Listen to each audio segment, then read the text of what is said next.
할렐루야. 오늘도 함께한 우리 성도들에게 하나님의 큰 은혜가 가득하기를 주님의 이름으로 축복합니다.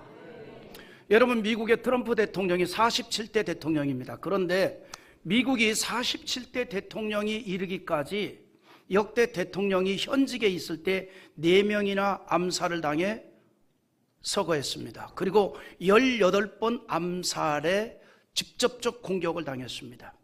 그래서 이런 일도 있었죠.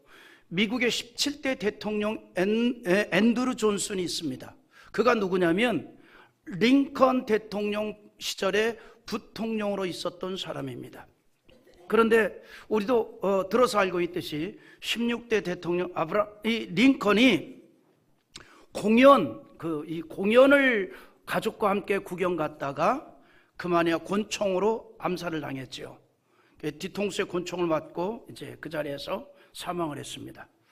그래서 링컨이 암살된 이후에 이 앤드루 존슨이 그 잔여 기간을 대통령으로 승계했습니다. 그리고 이제 대통령 일을 하다가 그 다음에 출마해서 16대 링컨에 이어서 17대 대통령이 됩니다. 근데 이 앤드루 존슨이라는 사람은요, 입지 전적의 성공자입니다. 그는 굉장히 어려운 환경을 극복하고 대통령이 된 인물이에요. 노스캐롤라이나주 롤리에서 태어났는데 그의 부친 제이컵이 1811년에 겨울이었습니다. 그 이제 호수에 꽁꽁 언 호수에 이 사람이 지나다가 2명의 남성들이 갑자기 그 호수의 그 얼음이 깨지면서 물속에 빠지는 겁니다. 그래서 이 존슨의 부친이 그들을 구하러 호수에 뛰어들었다가 그만이야 사망을 했어요. 그때 존슨의 나이가 3살입니다. 그때부터 그의 가정이 너무 가난해가지고 너무 어려워가지고 정규 교육을 받지를 못했어요. 다시 말해서 우리로 말하면 초등학교도 못 들어갔다 이 말입니다. 물론 그 시절은 전부 학교가 공립학교가 아니라 사립학교니까 가난하면 학교를 갈 수가 없는 거예요. 그렇게 자라다가 14살 때 양복점 정면으로 취직을 해서 이를 악물고 기술을 배웠습니다. 그리고 3년 만에 기술을 다 배우고 17살에 독립을 해서 양복점을 차립니다. 그래서 어느 정도 키우고 이제 그 시절입니다. 지금이 아니고 18살에 구두수송공 딸과 결혼을 해요.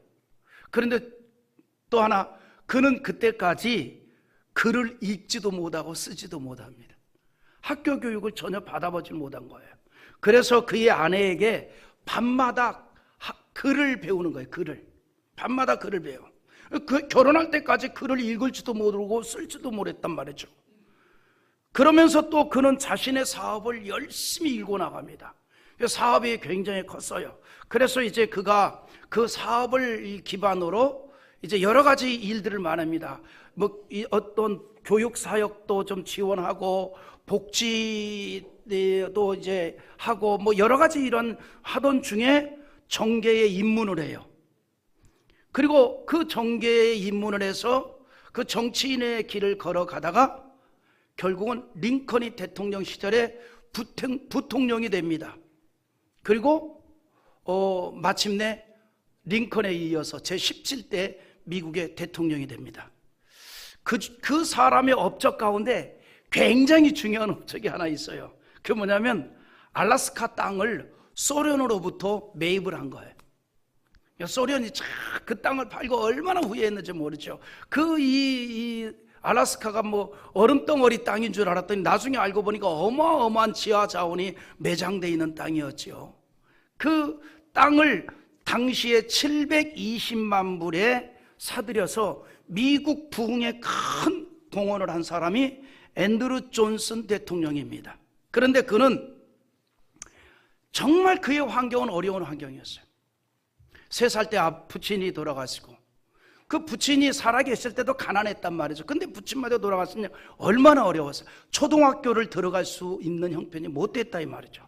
그런데 그는 어린 시절부터 자라면서 가슴에 꿈을 가졌습니다. 꿈을 가졌습니다. 그리고 두 번째는 대단히 성실했습니다. 여러분, 꿈만 가지고 성실하지 못하면 그것은 허망한 거예요. 망상입니다.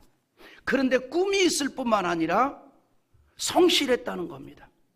매우 부지런했습니다. 그리고 대단히 노력하는 인생을 살았습니다. 그래서 그가 17살에 양복점을 오픈을 하면서 정말 성실하게, 정말 힘써서 양복점을 키워가고 다른 사업도 키워가면서 그 사업체를 늘려갔던 겁니다. 그걸로 끝내지 아니하고 자기가 못 배웠기 때문에 교육에 대해서 지원도 하고 어려운 사람에 대해서 이 복지에 대한 지원도 하고 그러다가 결국은 그 나라의 17대 대통령까지 됐습니다. 안 될 것 같은 그의 삶이 크게 열렸다는 겁니다. 안 될 것 같은 그의 삶. 여러분 기억하시기 바랍니다. 앤드루 존슨만이 아니라 이 땅에 태어난 모든 인생은 안 될 것 같아도 됩니다. 중요한 것은 가슴에 꿈을 품었느냐 안 품었느냐라고 하는 것이고, 더 중요한 것은 그 꿈에 합당하게 성실했느냐 부지런했느냐 노력했느냐라고 하는 것이 문제라는 거죠. 우리가 참으로 꿈을 가지고 성실하게 살아가고 노력하면서 살아가고 부지런하게 살아가면 꿈 이루어지도록 하나님께서 세상의 법칙을 그렇게 만들어 놨습니다. 그래서 너희가 수고의 땀을 흘리며 열심히 일하는 자에게 열매를 거둔다 해서 너희가 무엇을 심든지 그대로 거둔다는 언약을 해주고 있는 겁니다. 성경에 보면요, 안 되는 것 같지만 열렸던 인물들이 참 많이 있잖아요. 성경만 해는 우리 인생에도 그런 사람들이 있잖아요. 요즘으로 말하면 딱 태어나서 보니까 흙수저야. 태어나서 보니까 흙수저야. 여러분, 우리 지금 함께 예배드리는 우리 성도들 가운데 그런 분들이 있잖아요. 내가 태어나고 보니까 우리 지금 흙수저라 이 말이죠. 그러나 그 현실에 대해서 원망하거나 세상에 대해서 한탄을 하는 것이 아니라 어려서부터 성실하게 살고 노력을 하면서 살아온 사람들이 있습니다. 여러분, 이런 사람들이 바로 애국자요, 이런 사람들이 인생을 가치 있게 사는 사람인 줄 믿습니다. 할렐루야. 예전에 우리나라가 뭐 구로공단, 가리봉공단 뭐 이런 데가 막 이제 활성화될 때 지방에서 참 많은 그 어린 사람들이 올라왔어요. 14살, 15살 그 어린 사람들이 올라온 사람 중에 제가 기억하는 사람이 있어요. 제 제자인데 그 어렵게 공장을 다니면서 야학을 다니고 그리고 그 적은 월급 가지고 또 그 중에 거의 대부분을 시골에 있는 자기 집으로 보내는 거. 왜? 자기 밑으로 동생들이 그냥 막 올망졸망한 동생들이 줄줄이 있거든. 그걸 또 모아서 매 월급을 보내고 자기는 진짜 잠자리 눈곱만큼 가지고 그걸로 먹고 사는 거예요. 그리고 야학을 다니고 그리고 꿈을 가지고 그리고 야간 대학을 다니고, 그때 제 제자였습니다. 그리고 졸업을 해서 지금 어찌어찌 해가지고서 대학의 교수로 활동하는 사람이 있어요. 얼마나 훌륭한지 몰라. 이런 사람이 애국자예요. 눈 떠보니까 흙수저거든. 그러니까 중학교를 다닐 수가 없어. 초등학교만 졸업하고 서울에 올라가서 공장을 다니면서 그 고생을 했단 말이에요. 그래도 현실을 원망하지 아니하고 집에 있는 동생들을 위해서 그 월급을 쪼개서 보내주는 겁니다. 여러분, 대한민국이 그냥 이렇게 잘 사는 나라 된 거 아니에요. 바로 그런 사람들이 있어서 이 나라 이렇게 만들어 놓은 줄 믿으시기 바랍니다. 그 앞서간 그 고생을 하면서 이 나라를 키운 그들에 대해서 우리는 정말 고마움을 가져야 돼요. 그들이 보이지 아니하는 애국자들입니다. 나라와 민족을 위한 자들이라 이 말이죠. 하나님은 이 땅에 태어난 모든 인생들이 꿈을 가지고 성실하게 부지런히 최선을 다하는 인생을 반드시 기억하시고 열어주도록 하나님께서 만들어 놓았다는 사실입니다. 성경에 보면 그런 인물들이 참 많이 있어요. 다윗이 그 중에 한 사람 아닙니까? 다윗은 요즘으로 말한다면 흙수저 출신입니다. 베들레헴 농촌의 목동 출신이에요. 당시에 베들레헴은 지금도 뭐 베들레헴을 별로 알아주지 않지만 그 당시에는 더 알아주지 않는 그러한 시골입니다. 거기에 목동 출신이라 이 말이죠. 그런 다윗이 이스라엘의 두 번째 왕이 됐습니다. 하지만 다윗이 왕이 되기까지의 과정이 순탄하지 않았습니다. 왕이 되고서도 안전하지 않았습니다. 그러나 그는 어린 시절부터 그리고 왕이 되어서도 어려움을 당할 때마다 하나님을 의지하는 신앙으로 힘을 얻었다는 사실입니다. 하나님을 신뢰하고 의지하는 가운데 용기를 얻었고 내일을 향한 꿈을 가지고 기도하는 담대한 신앙의 삶을 살았다는 사실입니다. 여러분, 성경에서 보여주고 있는 다윗의 인생은요, 떠오르는 태양처럼 점점 활짝 열렸습니다. 그런 다윗의 삶이 우리에게 보여주는 것이 있어요. 첫째, 하나님의 인정을 받을 만큼 성실했다는 사실입니다. 두 번째, 하나님의 큰 능력을 날마다 믿고 살았습니다. 그러니까 거인 골리앗을 상대로 담대히 나가 싸웠던 것이죠. 셋째, 항상 하나님에 대한 믿음으로 긍정 마인드를 가지고 살았습니다. 긍정 마인드. 그런 다윗을 하나님께서는 붙잡아 주셨고 들어서 사용한 줄 믿습니다. 다윗은 자신의 삶을 통해서 그런 체험을 하였기 때문에 항상 이런 말을 합니다. 어떤 불의한 일을 당했을지라도, 어떤 억울한 일을 당했을지라도, 여러분, 우리가 살다 보면 불의한 일도 당하고 억울한 일도 당하잖아요. 그런 일을 당했을지라도 성실과 공의로운 길을 벗어나지 말고 그 길을 찾아 걷는 자가 되라라고 말합니다. 왜냐하면 우리는 전능하신 하나님의 인도를 받는 인생이니까, 하나님이 함께하는 인생이니까. 그러면 하나님께서 그 인생을 정오의 태양처럼 떠오르게 한다는 거예요. 그러므로 시편 37편 3절에 여호와를 의뢰하고 선을 행하라. 땅에 머무는 동안 그의 성실을 먹을거리로 삼을지어다라고 하였습니다. 여호와를 의뢰하고 선을 행하며 이 땅에 사는 동안에 성실을 먹을거리로 삼으라는 게 뭐예요? 항상 성실한 인생이 되라 이 말입니다. 성실한 인생이 되라. 이어서 시편 37편 6절에 내 의를 빛같이 나타내시며 내 공의를 정오의 빛같이 하시리로다. 누가? 여호와를 의지하고 성실히 살아가는 자의 인생을 그렇게 만드신다 이 말입니다. 믿으면 아멘 합시다. 다윗은 여러분, 그의 일생을 보면 처음은 혼자였습니다. 다윗이야말로 작게 시작해서 크게 이룬 하나님의 귀한 종인데 하나님이 그 일을 이뤘다는 거죠. 다윗의 역사를 보면 처음에 그는 혼자 도망을 다녔어요. 피신자였습니다.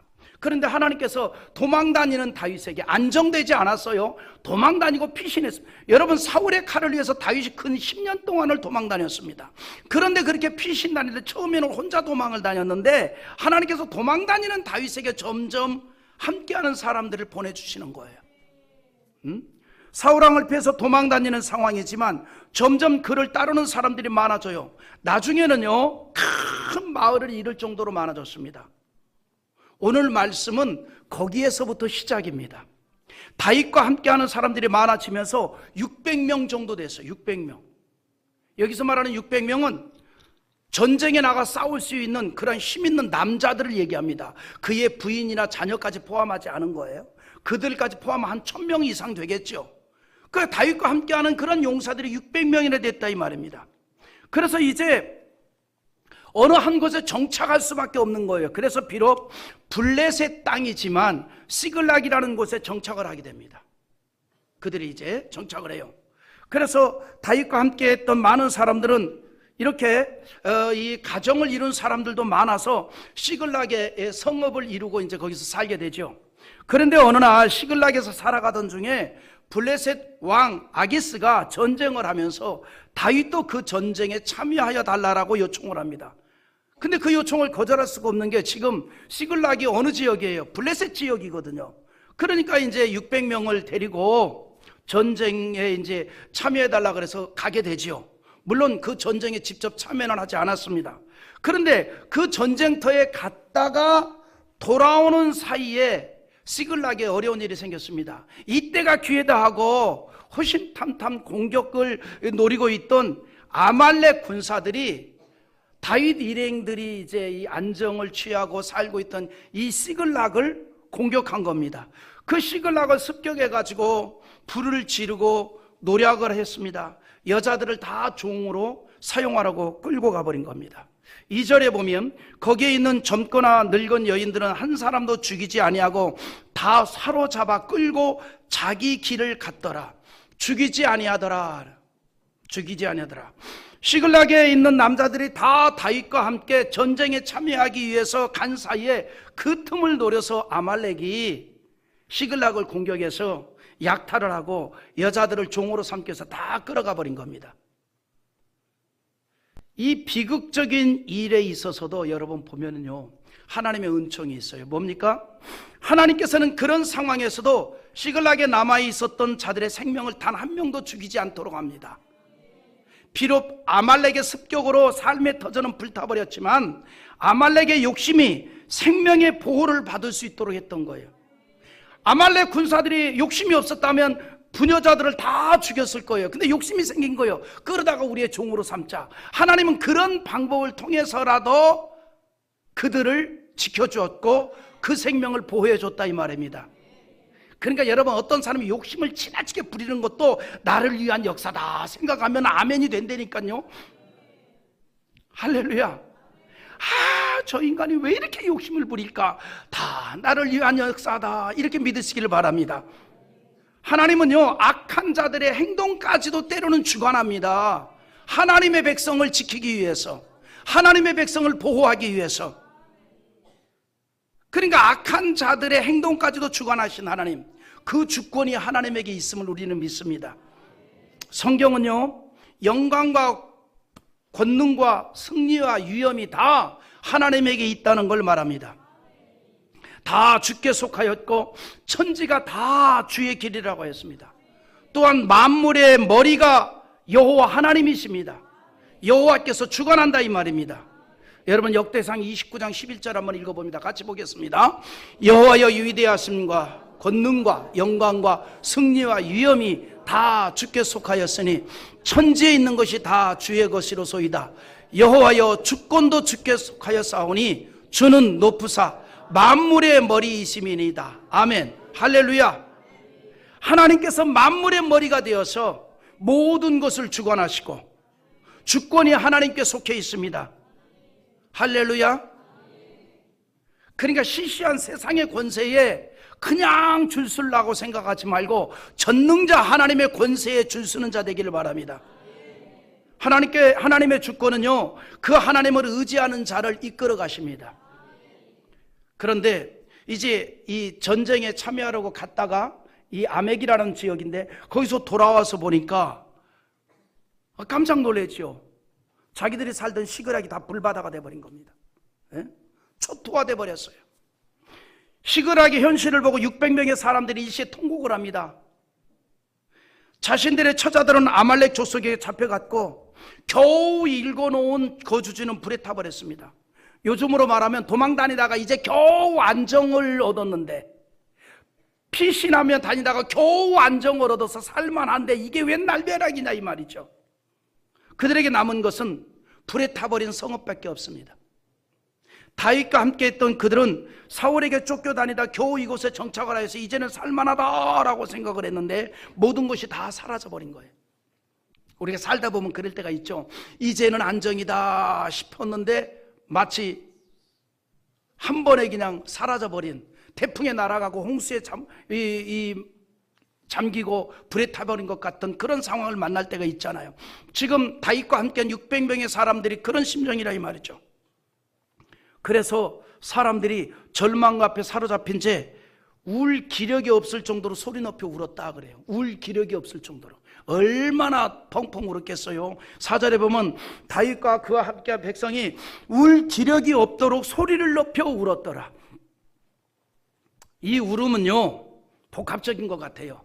가족을 잃어버린 것에 대한 비통함, 그리고 그동안 겪어온 서러움이 한꺼번에 터져나온 울음, 이제 겨우 안정을 얻은 것으로 알았는데 이렇게 터전이 다 불타버리고 가족들은 완전히 다 흩어져 버렸다. 끌려가 버렸다. 이 현실 앞에서 절망한 거예요. 절망. 그런데 여러분 생각해 보세요. 누구보다도 마음 아픈 자가 누구겠어요? 다윗 아니겠어요? 다윗. 아마 다윗이 후회를 했을 거예요. 그는 지도자로서 시글락을 무방비의 상태로 방치해두고 그곳을 떠나서 아벡으로 간 것이 큰 실책이었다고 생각했을 거 아니에요. 큰 실책이다. 다윗은 아말렉의 습격을 할 것이라고는 조금도 생각을 못한 거예요. 우리가 떠난 사이에 아말렉이 습격할 거다? 조금도 생각을 못했어요. 생각했다면 그 600명을 다 끌고 갔겠어요? 절반은 좀 남겨놨을 텐데 생각을 못했다 이 말입니다. 그런데 현실은 전혀 생각지 못한 아말렉의 공격을 받았고 모든 것을 다 잃어버렸습니다. 여러분, 우리가 이 사건을요 영적으로 이해해 볼 필요가 있습니다. 다윗이 전혀 생각지 못했을 때 이렇게 공격을 받았던 것처럼 원수 마귀는 우리가 전혀 생각하지 못할 때 공격을 해서 우리의 신앙을 쓰러뜨리는 거예요. 믿음으로 살아가라는 발목을 잡아버리는 겁니다. 그래서 우리가 항상 영적으로 깨어 경각심을 가져야 하기에 베드로 사도가 베드로전서 5장 8절에서 이렇게 말합니다. 같이 봅니다. 근신하라, 깨어라, 너희의 대적 마귀가 오는 사자같이 두루다니며 삼킬 자를 찾나니. 할렐루야. 우리가 영적으로 방심할 때 마귀는 공격을 합니다. 그래서 잠자는 신앙이 아니라 깨어있는 신앙이 되어야 한다 이 말입니다. 할렐루야. 시글락을 공격했던 아말렉처럼 영적으로 마귀는 우리를 공격하여 신앙의 패배자가 되도록 한다는 거예요. 이렇게 모든 것을 잃어버리게 되자 지금까지 다윗을 신뢰하고 따랐던 사람들이 일시에 다윗에 대해서 마음이 바뀌어버렸어요. 이렇게 다윗이 피난을 다니는데도 함께했던 자들이었는데 갑자기 마음이 완전히 바뀌었어요. 그래서 다윗을 원망합니다. 여러분, 이게 사람의 마음이야. 그러니까 사람의 마음은 바뀐다는 걸 기억하고 사세요. 저 사람이 나를 좋아하는데 왜 나한테 싫은 얘기를 하지? 사람이니까.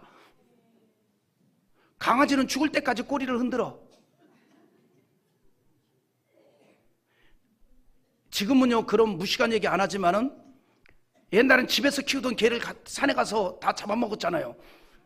근데 집에서 키우던 강아지 산으로 끌고 가다 이 강아지가 죽으러 가는 줄도 모르고 꼬리를 살랑살랑 흔들고 따라간다고. 근데 사람은 안 그런단 말이죠. 그러니까 여러분, 나에게 좋은 얘기 해줬던 사람이 나에 대해서 이 공격적인 얘기를 해도 사람이니까. 따라해봐요. 사람이니까. 그렇게 생각하고 사세요. 그러면 항상 내 마음이 평안해지고 즐거워지고 기쁨이 되는 거예요. 그러니까 다윗을 그렇게 따랐던 사람들이 어려움을 당하게 되니까 갑자기 변한 거예요. 그냥 다윗에 대해서 막 원망을 합니다. 다윗이 잘못 이끌었다라고 생각을 한 거죠. 원망 정도가 아니에요. 다윗을 향해서 돌을 들어서 던지자고 합니다. 그러니까 돌로 때려 죽이자 이 말이에요. 돌을 들어 던지자는 말은 우리를 잘못 인도해서 우리를 이렇게 만들어 놨으니 저 다윗을 우리가 때려 죽이자 이 말입니다. 일시에 다윗에게 원망을 터뜨립니다. 다윗을 추종하여 사울을 버리고 다윗과 함께 했던 사람들이 어려움을 당하게 되자 다윗을 향해 돌을 던지는 거예요. 공격적이 되었습니다. 바뀐 거예요. 마음이 바뀐 거예요. 마치 예수님을 따라서 수많은 군중들이 자신들이 기대했던 정치적인 해방을 이루어지지 않게 되자 오히려 예수님을 공격하고 십자가에 못 박으라고 소리를 높였던 것처럼 사울왕을 버리고 다윗을 추종할 정도로 다윗을 따르고 함께했던 사람들이 지금 완전히 변해버린 겁니다. 6절 한번 읽어보십시다. 같이 봅니다.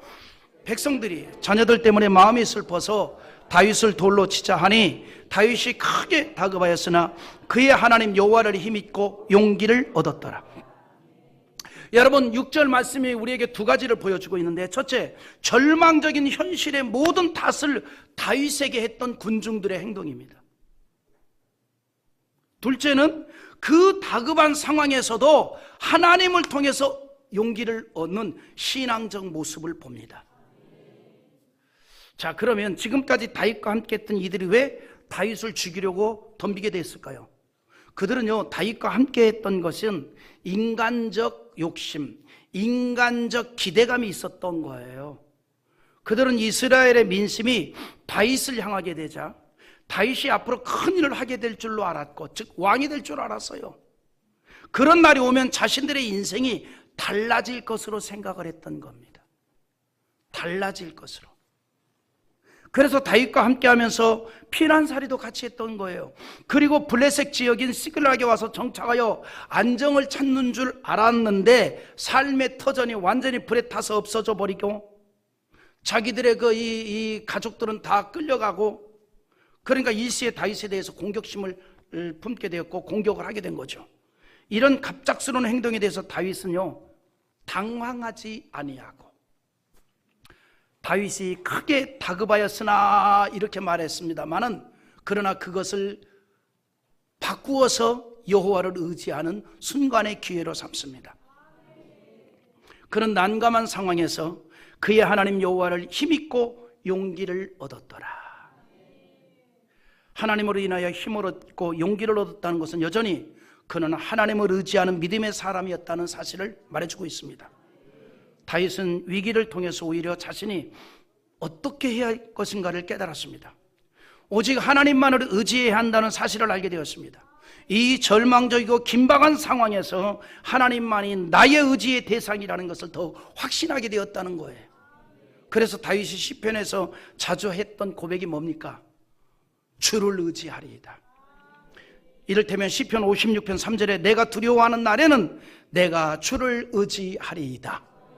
내가 두려워하는 날에는. 전혀 생각지 못한 어려움을 당한 다윗은 자신을 향해서 돌을 던지고 있는 상황에서 하나님을 의지하는 믿음을 가지고 이 일을 어떻게 해결할 것인가에 대해서 하나님께 기도를 하였습니다.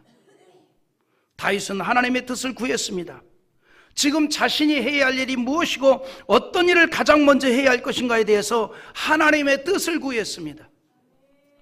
상황만 본다면 다윗은 당장에 아말렉을 쫓아가야 될 상황이지요. 그래서 끌려간 사람들을 구출해 와야 합니다. 하지만 그는 그 일까지도 하나님의 허락을 받기를 원했다는 겁니다. 당연한 일이지만 그 일까지도 하나님의 뜻을 먼저 받기를 원했습니다. 인간적인 생각이 아니라 오로지 하나님의 뜻에 순종하려는 신앙을 보였습니다. 하나님의 뜻을 받기 위해서 기도하는 다윗에게 하나님이 이제 응답해 주는데 우리 8절 한번 같이 읽어보겠습니다. 같이 봅니다. 다윗이 여호와께 묻자와 이르되 내가 이 군대를 추격하면 따라잡겠나이다 하니 여호와께서 그에게 대답하되 그를 쫓아가라. 너가 반드시 따라잡고 도로 찾으리라. 아멘. 하나님의 응답은 긍정이었습니다. 성공을 보장해 줍니다. 하나님께서 다윗에게 응답해 주었어요. 그를 쫓아가라.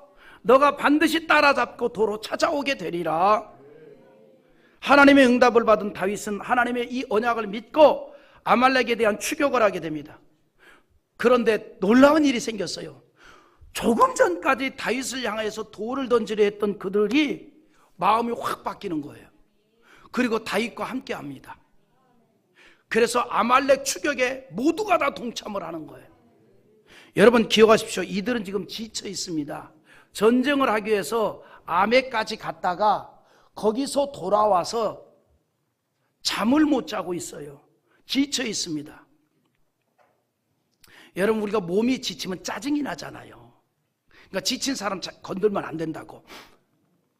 근데 이렇게 아마 그래서 현실을 보고 다윗을 향해서 돌을 던지려 했는지도 몰라요. 그런데 그런 다윗에 대한 마음이 다시 또 바뀌어요. 다윗이 하나님의 말씀을 듣고 아말렉을 추격하러 갈 때에 그들이 일제히 일어나서 같이 갑시다. 다윗과 함께 합니다. 참 사람 마음 몰라. 그러니까 어떤 사람이 나에 대해서 싫은 말 해도 저 마음도 또 바뀔 수 있어. 내일이면 나에 대해서 좋은 말 한다니까. 아멘. 그 옆에 있는 분들에게 얘기해봐. 아유 고마워요. 바뀐다고. 금방 또 바뀌었어요. 그래서 그 사람들이 분발하여서 다윗을 뒤따라갑니다. 여러분 하나님은요 우리의 마음까지도 움직이시는 줄 믿으시기 바랍니다. 다윗과 함께 했던 사람들이 시글락에서 자신들의 터전에 불에 타고 처자가 끌려간 현실을 보고 다윗을 원망하며 다윗을 향해 돌을 던지려고까지 하였지만 그의 마음이 바뀌어 아말렉을 추격하려고 가는 다윗과 함께 하였습니다. 하나님이 하시면 마음도 변합니다. 하나님께서는 우리의 마음까지도 움직이십니다. 그래서 나에 대해서 반대를 했을지라도 그 마음까지도 바꾸어 주시는 줄 믿으시기 바랍니다. 다윗 일행은요 밤낮을 가리지 않고 아말렉 족속을 추격하여 시글랄 남쪽 24km 지점인 부솔 시내에 이제 당도를 합니다. 다윗 일행은 말씀드린 대로 아벡에서 시글락까지, 시글락에서 부솔까지 지금 쉬지 않고 행군을 한 거예요. 그래서 이미 많이 지쳐있는 상태입니다. 따라서 다윗이 보기에 도저히 감당할 수 없게 된 200명의 군사들을 거기에 남겨놓죠. 그리고 400명만 데리고 아말렉 족속을 계속 추격하러 갑니다. 10절 한번 읽어봅니다. 곧 피곤하여 부솔 시내를 건너지 못하는 200명을 머물게 했고 다윗은 400명을 거느리고 쫓아가니라. 아멘. 자, 600명이 출발했다가 이제 200명 남겨두고 400명만 함께 하는데 그들의 사기는 너무너무 높아졌습니다. 다윗은 지친 사람들까지 끌고 가려고 하지 않았어요.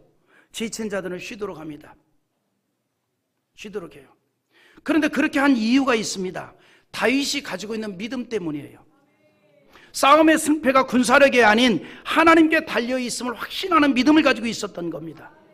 마치 기드온의 300용사들과 같이 미디안을 상대로 모였던 32,000명 가운데 다 돌아가도록 하고 겨우 300명의 군사들을 통해서 큰 승리를 하였던 것처럼 이 전쟁에서 여호와 하나님이 승리케 할 것이다 라고 하는 이 말씀을 굳게 믿었던 거예요.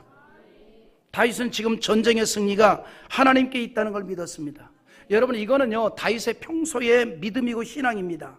그래서 시편 24편 8절에 영광의 왕이 누구시냐? 강하고 능한 여호와시요 전쟁에 능한 여호와시로다, 이렇게 말합니다. 다윗이 400명의 군사만을 이끌고 추격했던 것은 여호와 하나님의 언약을 믿었던 겁니다.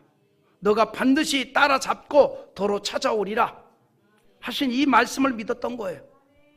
그리고 결국은 하나님의 언약대로 모든 것을 다 찾아옵니다. 우리 19절 한번 읽어보겠습니다. 그들이 약탈하였던 곧 무리의 자녀들이나 빼앗겼던 것은 크고 작은 것을 막론하고 아무것도 잃은 것이 없이 모두 다윗이 도로 찾아왔고, 할렐루야. 하나님을 의지하고 하나님으로 인하여 힘을 얻는 신앙의 사람을 도우시는 하나님의 역사를 보여주고 있습니다. 그러므로 다윗은 다급한 상황에서도 하나님을 의지하여 힘을 얻었고 무엇을 할 것인가에 대해서도 하나님께 기도하는 가운데 뜻을 물었다는 거죠. 그리고 하나님의 말씀을 받았고 그 말씀을 의지하여 용기 있는 행동을 하였습니다. 여러분, 우리의 신앙은 하나님의 말씀에 대한 믿음으로 시작을 합니다. 그리고 그 말씀을 믿고 따를 때에 하나님의 능력이 기적으로 나타나게 될 줄 믿습니다. 오늘 본문의 다윗과 같이 모든 사람들이 돌을 들여 치려고 하는 그런 다급한 상황을 만났을 때라도 우리는 하나님을 통해서 힘을 얻고 살아갈 용기를 얻을 수 있기를 기대합니다. 그것이 하나님을 의지하는 신앙이에요. 여기에 하나님의 놀라운 변화가 있습니다. 여러분, 이사야 12장 2절에 보면 하나님을 의지하는 신앙적 고백을 만나는데 우리 한번 같이 고백하는 마음으로 읽어봅시다. 보라, 하나님은 나의 구원이시라. 내가 신뢰하고 두려움이 없으리니 주 여호와는 나의 힘이시며 나의 노래시며 나의 구원이심이라. 할렐루야. 이것이 바로 우리 모두의 신앙적 고백이요 간증이요 믿음이 되기를 주님의 이름으로 축복합니다.